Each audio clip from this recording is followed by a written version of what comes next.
Quran and authentic Sunnah of Prophet Muhammad ﷺ together, no more, no less. If we do anything more or less, we may fall out of Islam. Yes, this is how much we Muslims honor Eesa Alehesalam. We don't go to the extreme that the Jewish community went. They called him a false prophet. We don't go to the extreme that the Christian community went to call him God. We stay exactly where he is. Every miracle that God told us about him, every single sign that God told us about him, every single sayings of Prophet Muhammad ﷺ that he told us about him and his mother, of course, all of them we honor.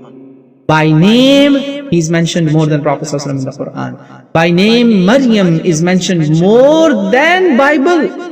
Bible mentions her about 17 to 19 times, and Quran mentions her, Allahu Akbar, between 30 to 38 times. So honor and excellence, alhamdulillah, that's where we keep it. We're exactly on the position of justice.